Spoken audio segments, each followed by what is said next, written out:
Selamat datang di channel Cik Gentar, jangan lupa subscribe dan klik tombol loncengnya, agar Cik Gentar bisa tumbuh besar dan tidak jadi anak kecil terus, terima kasih. Bab 247 kata Sandi. Sejak pertama kali dia mendapatkan modal 300 juta yuan, hal yang harus dilakukan Tim Mi Wang setiap hari adalah mengirim sekelompok orang, untuk mengamati dirinya yang sedang berulang kali mengotak-atik sektor, melihat apakah ada pembeli yang memenuhi syarat. Ini bukanlah pekerjaan yang mudah, biarpun hanya fokus pada satu sektor saja, tetapi begitu banyak saham, jumlah sektor apapun telah mencapai ratusan. Tim Mi Wang membayar gaji tinggi untuk sekelompok orang ini. Membiarkan banyak orang yang mengikuti dia melakukan saham merasa tidak mengerti. Kita hanya perlu fokus pada stok saham itu, kenapa harus fokus pada saham lain? Tim Mi Wang tidak menjelaskannya kepada siapapun, dia hanya ingin bertemu dengan orang yang paling ingin dia hubungi. Dia sendiri telah begitu lama bersusah payah untuk membuktikan kepadanya bahwa dirinya memenuhi syarat untuk menjadi muridnya. Pada pukul 10 Robert Huo membeli 10 lot saham dan staf pengawasnya langsung melaporkan hal ini kepada Tim Mi Wang. Duduk di ruang VIP eksklusif, Tim Mi Wang menatap ke layar komputer bawahannya, mengangguk dan berkata, buat sinyal. Apa yang disebutkan sinyal adalah turun dulu kemudian naik, membentuk centang. Jika orang yang membeli 10 lot saham ini adalah orang yang ingin dia temui, dia pasti akan merespon saat melihat tanda centang ini. Baru tahun ini, Tim Mi Wang telah mencoba berkali-kali, setiap kali membuktikan bahwa itu kebetulan hanya investor biasa.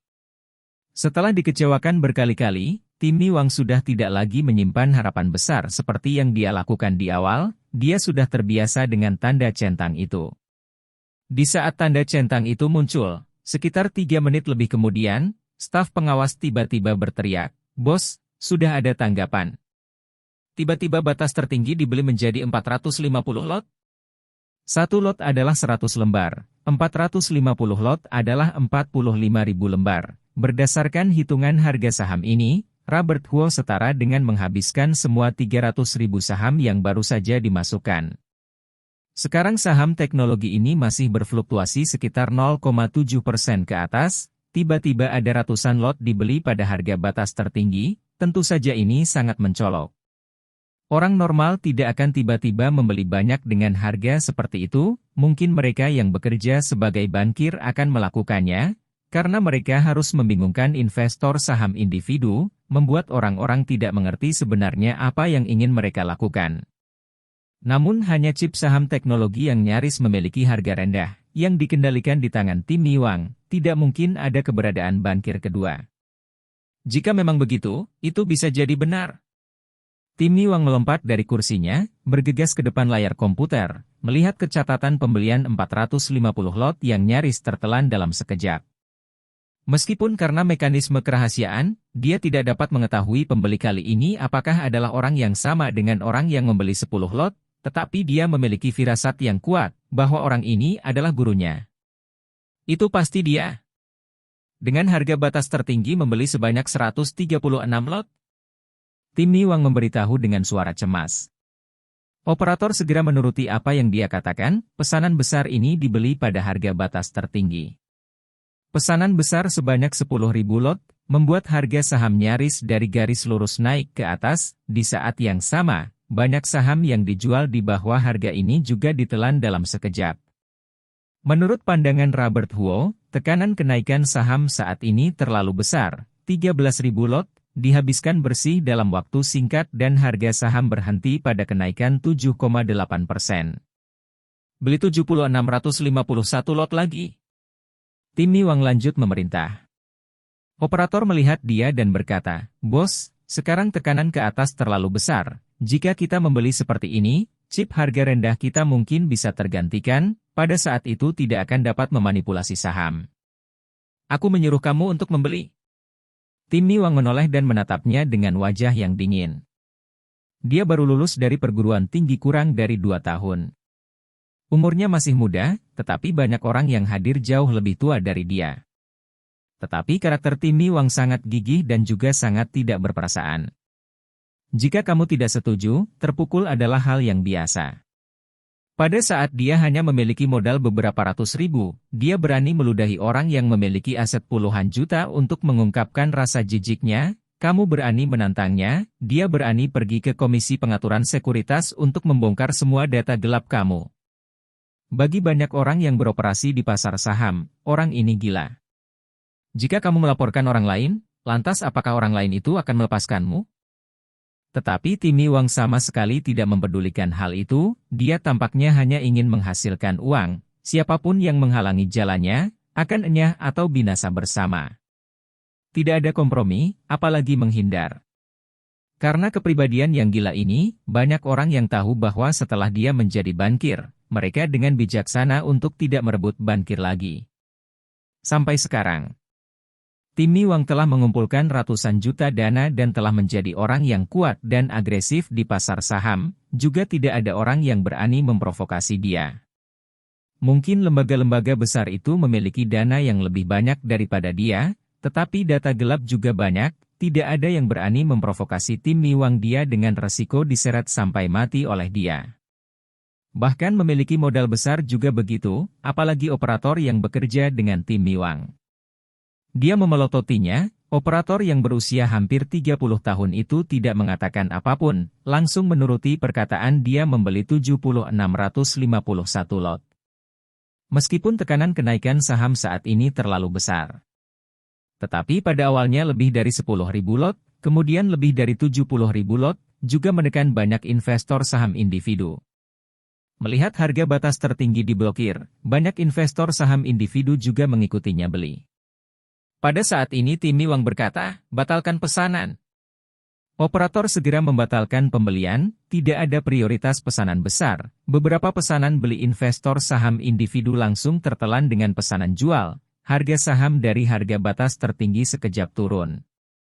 Sebelumnya pernah mengatakan, investor saham individu itu buta, membeli saham ketika naik, menjual saham saat harga turun. Di saat saham naik, mereka membeli secara membabi buta, di saat saham turun mereka menjual secara membabi buta. Saham teknologi yang sangat tertekan ini langsung turun dari harga batas tertinggi dan turun beberapa poin lebih banyak dari sebelumnya. Hampir seperti pertunjukan, membuat operator sedikit khawatir dan mengingatkan, dengan operasi kita seperti ini, mungkin kita bisa diwawancarai. Bankir biasa tidak akan dengan mudah memanipulasi harga saham dengan cara ini, kalau tidak Komisi Pengaturan Sekuritas sana akan sangat mudah keluar untuk mencari masalah. Tetapi Timmy Wang tidak peduli dengan hal ini, dia mengeluarkan ponselnya dengan semangat, kemudian berkata kepada yang lain, kalian semua keluar. Semua orang tercengang, pasar saham hari ini belum berakhir, dan mereka baru saja membuat pertunjukan seperti itu, tidak tahu ada berapa banyak investor saham individu yang marah di belakang mereka. Bahkan pergi ke Komisi Pengaturan Sekuritas untuk melaporkan keluhan, sekarang kamu menyuruh kami keluar. Hati mereka penuh keraguan, tetapi tidak berani banyak tanya, tatapan mata Timmy Wang sudah terlalu menakutkan. Siapa yang tinggal berarti mencari masalah. Setelah mereka semua pergi, Timmy Wang mengunci pintu, pada saat yang sama ponselnya berdering. Melihat nomor yang tidak dikenal muncul, dia menghela nafas dalam-dalam, kemudian menekan tombol menjawab. Jika membiarkan beberapa bawahan melihatnya, bos Wang yang menciptakan mitologi pasar saham ternyata jari-jarinya bisa gemetaran saat menerima panggilan telepon, takutnya dagu mereka bisa hilang. Ratusan juta dana masuk keluar dari bahaya. Bagaimana bisa hanya karena satu panggilan telepon masuk dia gemetaran? Di dalam ponsel terdengar suara yang lembut, jangan bertanya, tolong bantu ingatkan waktu ini untukku. Suara dari telepon terdengar berbeda dari dia bayangkan, tetapi nada kegagahannya dalam memerintahkan orang melakukan sesuatu terdengar sangat familiar. Timmy Wang menarik nafas dalam-dalam lagi, mengangguk dan berkata, katakan. 9:31, 9:37. 9:38, 10:03. Serangkaian titik waktu dilaporkan, pada akhirnya berkata, setelah selesai mari kita makan bersama, mengenai waktu dan tempat akan aku beritahu lagi. Selesai mengatakan, panggilan telepon ditutup. Mendengarkan bunyi bip di telepon, Timmy Wang tidak terlalu kecewa, karena dia sangat yakin bahwa dirinya telah berhubungan dengan gurunya. Satu-satunya hal yang membuat orang bertanya-tanya adalah, bagaimana bisa suara gurunya berubah begitu banyak, seolah-olah dengan yang sebelumnya terdengar seperti dua orang. Tetapi dia juga tidak akan meragukan apapun hanya karena perubahan suara, karena yang bisa menghubungi dirinya, hanya orang itu. 2 kali membeli pesanan batas tertinggi adalah nomor telepon, membeli 2 kali batasan, mewakili nomor terakhir adalah 2. Ini adalah kata sandi yang dimiliki murid dan gurunya, katakanlah orang yang menelepon itu bukan gurunya, dia pasti adalah orang yang paling bisa dipercaya. Melihat titik waktu yang dicatat di atas kertas, Timmy Wang meletakkan ponselnya, mengambil mouse dan mulai memeriksa pembeli dari saham teknologi ini sesuai dengan titik waktu. 9:31 adalah 1.700 slot, 9:37 adalah 2.200 slot. 9:38 adalah 1.009 lot. Jumlah transaksi di setiap titik waktu dicatat olehnya, yang juga merupakan kata sandi digital. Setelah semua angka dihitung, menurut aturan khusus melakukan kombinasi deklasifikasi, pada akhirnya menerjemahkan kalimat seperti ini. Pasar OTC Farmasi Changxin, potong. Bab 248 meninggalkan. Melihat angka-angka di atas kertas, Timmy Wang dengan tidak ragu-ragu, mengambil korek api dan membakar kertas tersebut, pada saat yang sama memanggil bawahannya masuk. Berapa banyak dana yang kita miliki sekarang? Timmy Wang bertanya dan melihat kertas yang terbakar. Orang yang bertanggung jawab atas keuangan segera menjawab, sekitar 20 juta yuan. Timmy Wang memandang ke arah operator dan berkata, periksa kondisi pasar OTC Farmasi Changxin. Setelah bergerak beberapa saat, operator itu berbalik dan berkata, nilai pasar mencapai 1 miliar 30 juta yuan, modal saham yang beredar mencapai 80%. Ini adalah perusahaan yang bergerak dalam perdagangan obat-obatan internasional. Saat ini harga saham 11,2, yang baru saja melakukan X-Rights. Timmy Wang merenung sejenak, biarpun nilai pasar 1 miliar, saham yang beredar hanya mencapai 80%. Mengandalkan 20 juta untuk menekan harga saham, juga akan sangat sulit, kecuali bisa membuat berita negatif yang mengejutkan. Tetapi permintaan Robert Huo untuknya adalah kata memotong. Yang merupakan potongan terendah dan kecepatannya harus cepat.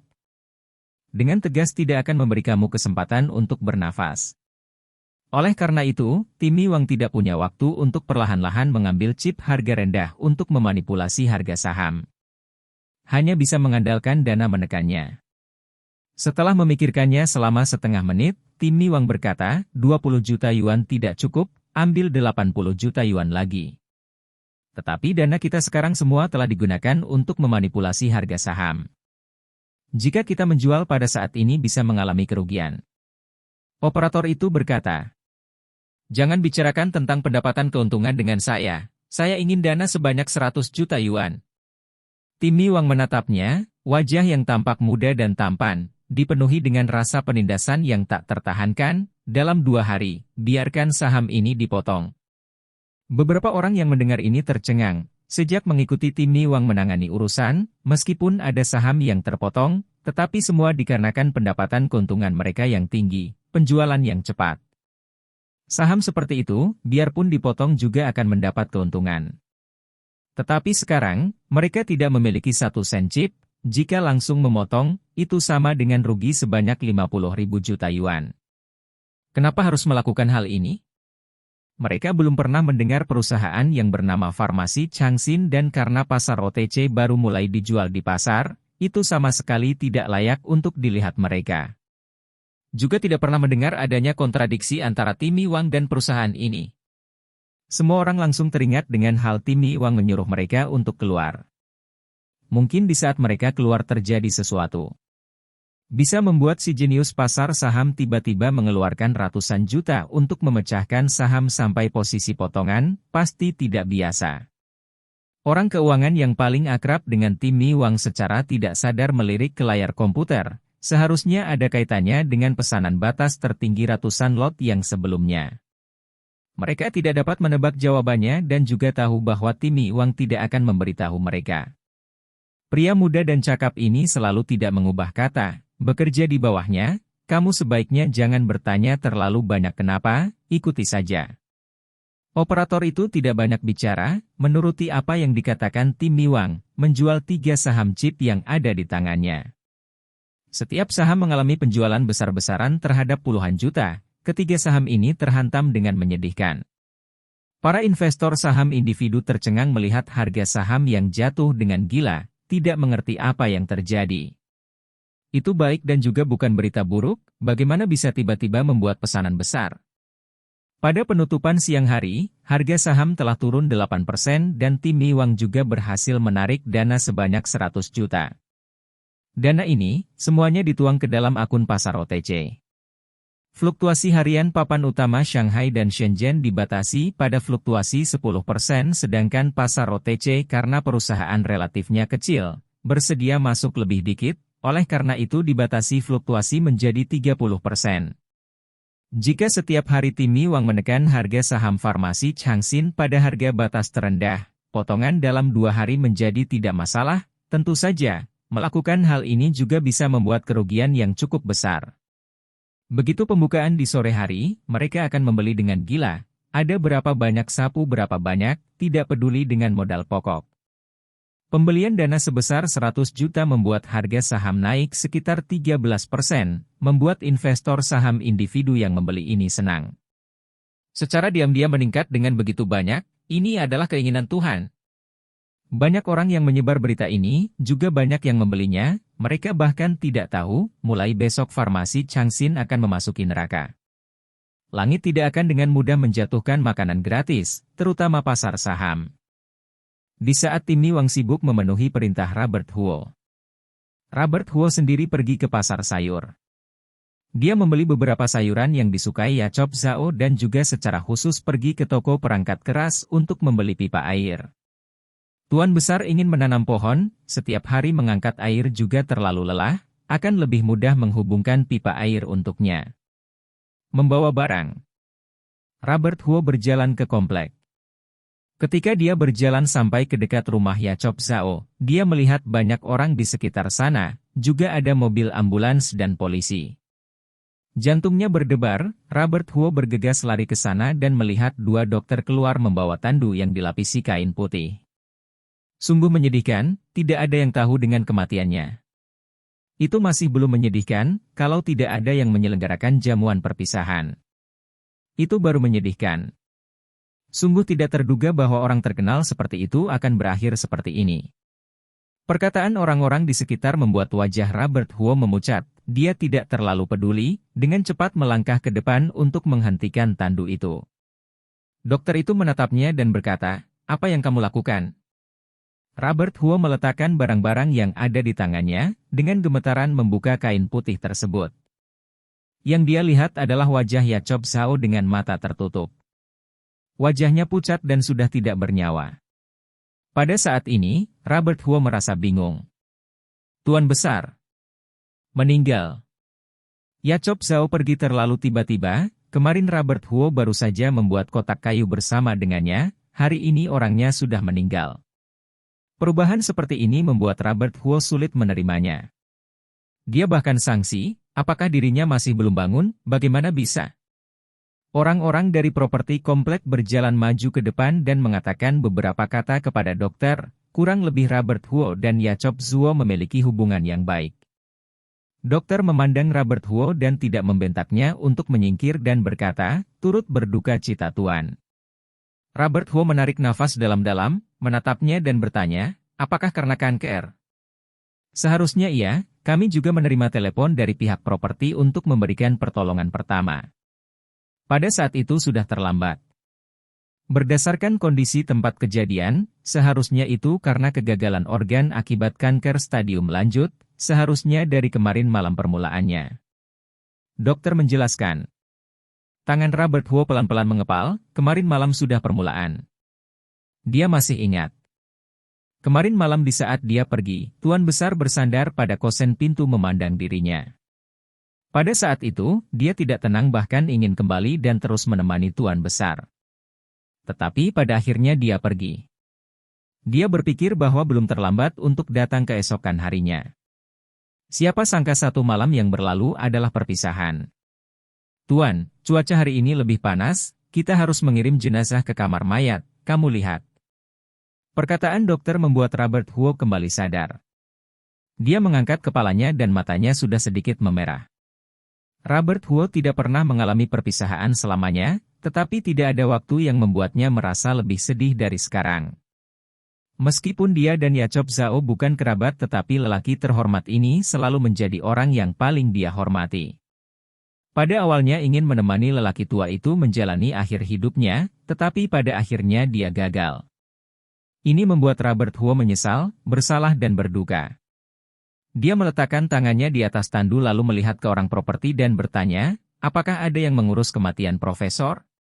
Beberapa orang properti itu saling memandang, kemudian menggelengkan kepala dan berkata, sementara ini belum mendengarkan ada orang yang mau mengurusnya, jadi kami berencana meminta rumah sakit untuk menyimpannya di kamar mayat.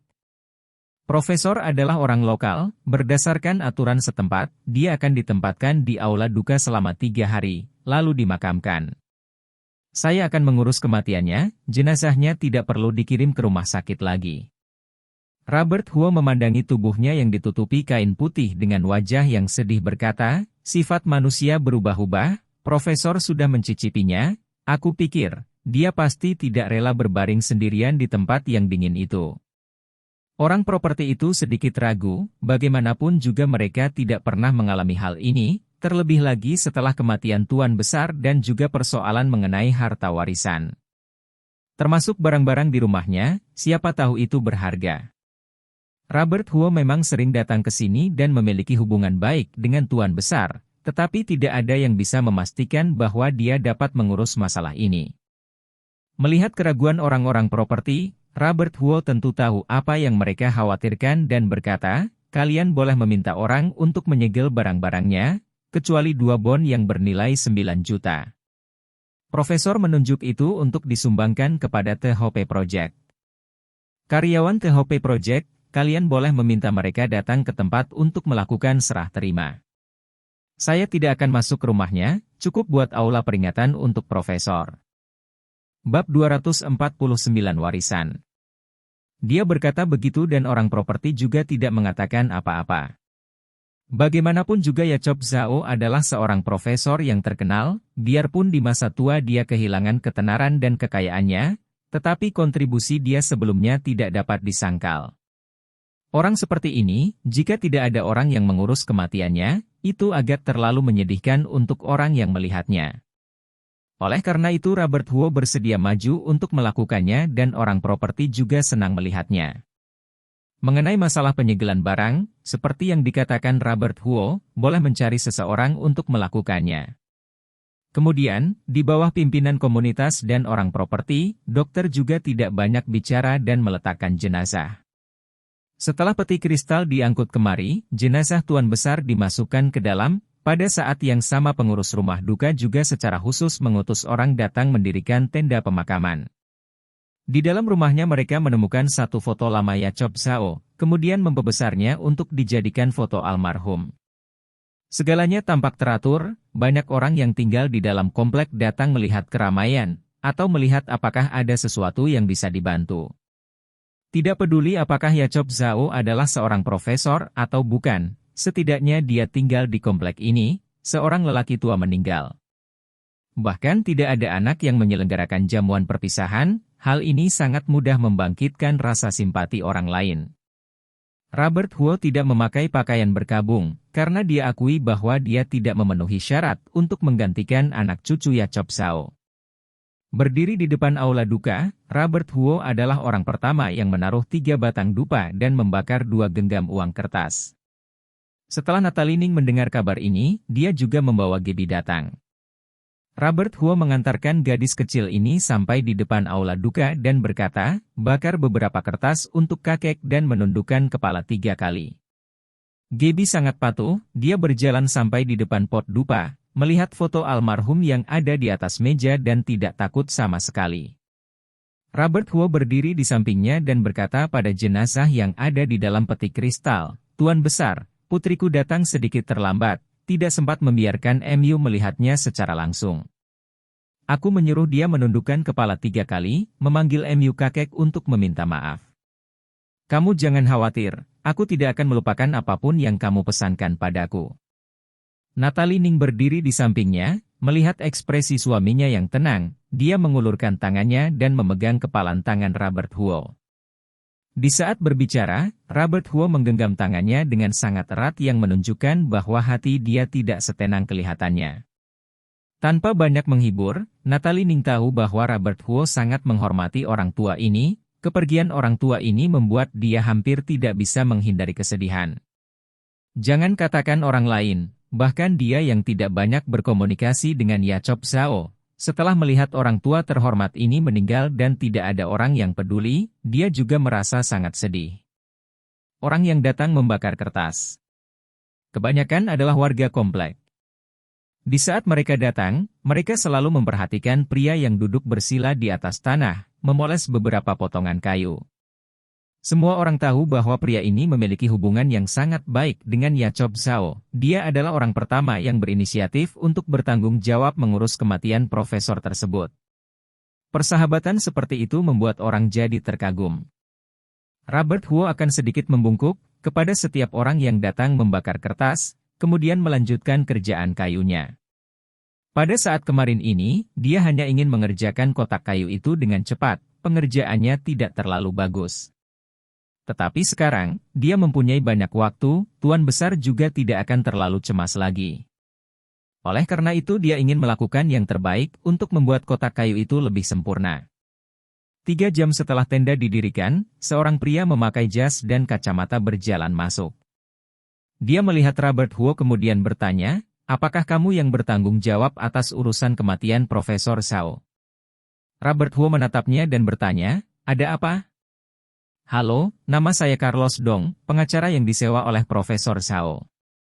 Pria parubaya itu berkata, lalu mengeluarkan sebuah dokumen dari tasnya dan berkata, di sini saya punya surat wasiat yang ditinggalkan oleh Profesor Zhao. Secara khusus mempercayakan kepada orang pertama yang bertanggung jawab mengurus kematiannya.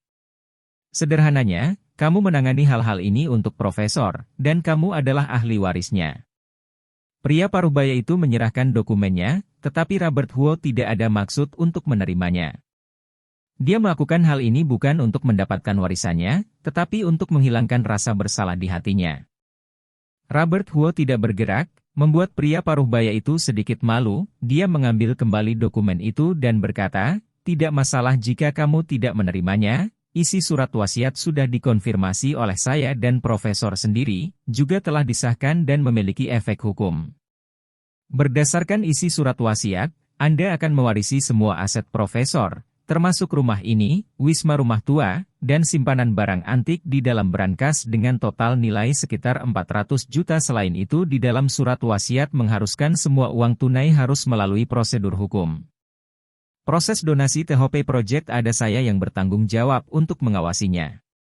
Terakhir, Profesor Zhao secara khusus menelepon saya 2 hari yang lalu. Dia mengatakan jika kamu yang mengurus kematiannya, bantu dia menyampaikan ini. Ketika pengacara parubaya itu menyebutkan harta warisan, Robert Huo tidak mengangkat kepalanya, bahkan gerakan tangannya tidak berhenti.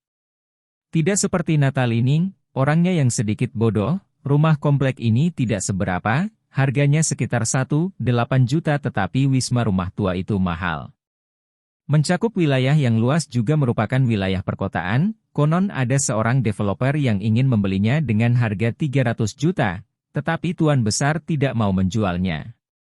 Dan juga barang antik yang bernilai sekitar 400 juta. Bukankah semua barang antiknya terbakar dengan rumah itu? Ini adalah kue besar yang dijatuhkan dari langit, yang membuat Natalie Ning sedikit tertegun. Robert Huo menatap pengacara parubaya itu dan bertanya, apa yang disampaikan oleh profesor? Pengacara parubaya Carlos Dong melihat sekilas kayu yang ada di tangan Robert Huo kemudian berkata, Profesor Zhao meminta saya memberitahumu, berharap suatu hari kamu bisa belajar bagaimana mengisi kotak kayu ini dengan air.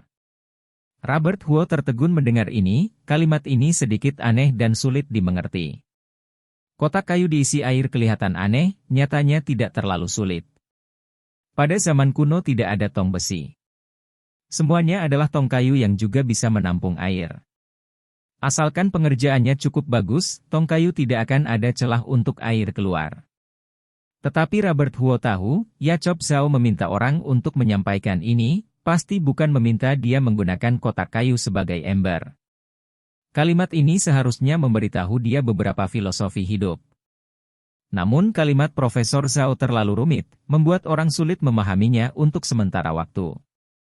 Carlos Dong melihat keraguan Robert Huo, mengangkat bahu dan berkata, "Kamu jangan tanya saya juga tidak paham maksud perkataan Profesor Zhao ini, dia hanya meminta saya untuk menyampaikannya saja." Robert Huo terdiam sesaat, kemudian mengulurkan tangannya dan berkata, "Berikan saya surat wasiat dan segala macam dokumennya."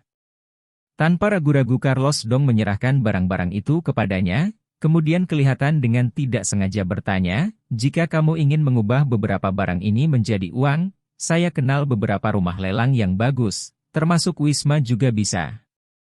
Aku tidak mengatakan ingin menjualnya." Robert Huo menatap dia dan berkata, "Sekarang aku tidak akan menjualnya, kedepannya juga aku tidak akan menjualnya. Kalau begitu barang-barang ini, sebelumnya mereka semua milik profesor, kedepannya juga masih sama. Tuan Besar tidak memiliki keturunan, tidak ada yang mewarisi, aku juga tidak akan serakah dengan barang murah ini. Barang-barang ini akan selalu menjadi miliknya. Aku akan membangun museum kecil di wismanya dan meletakkan semua barang antik agar orang-orang bisa melihatnya, sehingga semua pengunjung yang datang bisa mengingat bahwa di dunia ini, pernah ada seorang lelaki tua bernama Ya Chop Zhao yang tinggal di dunia ini." Robert Huo berkata dengan tegas. Di mata orang biasa, jika detak jantung berhenti itu berarti mati. Di mata dokter, jika gelombang otak menghilang itu berarti mati. Di mata para filsuf, hanya ada satu orang yang benar-benar dilupakan dari sejarah, tidak ada lagi jejak yang tertinggal di dunia ini, terlebih lagi tidak akan ada menyebut namanya. Itulah kematian yang sebenarnya. Robert Huo akui dia bukan seorang filsuf, namun menurutnya Ya Chop Zhao iya. Oleh karena itu, seorang filsuf tidak ingin dirinya dilupakan oleh orang-orang. Dia ingin membangun tanah murni untuk Ya Chop Zhao, ingin mempertahankan namanya selama mungkin dalam sejarah yang panjang ini. Uang sama sekali tidak penting bagi Tuan Besar keluarga Huo. Yang paling penting adalah menemukan makna keberadaan hidup diri sendiri dalam kehidupan baru ini. Natalie Ning sedang duduk di sebelahnya, dia menatap ekspresi mata Robert Huo, secara bertahap menunjukkan kekaguman yang kuat. Ini adalah suaminya sendiri, pria yang tidak mendambakan uang. Di saat seseorang dihadapkan dengan uang ratusan juta dan hatinya sedikit pun tak tergerak, apa kamu bisa bilang dia tidak mulia? Sebelumnya, Natalie Ning belum pernah melihat orang semulia ini, yang bisa dia lihat di sekitarnya bahkan yang didengarnya, semua adalah orang awam. Robert Huo melebihi tingkatan ini, yaitu orang yang belum pernah dia lihat dan belum pernah dia dengar. Yang membuat dia bahagia adalah orang ini adalah suaminya. Bisa menjadi istri dari orang ini, membuatnya merasa bahwa dia mungkin telah menyelamatkan departemen perbankan di kehidupan sebelumnya.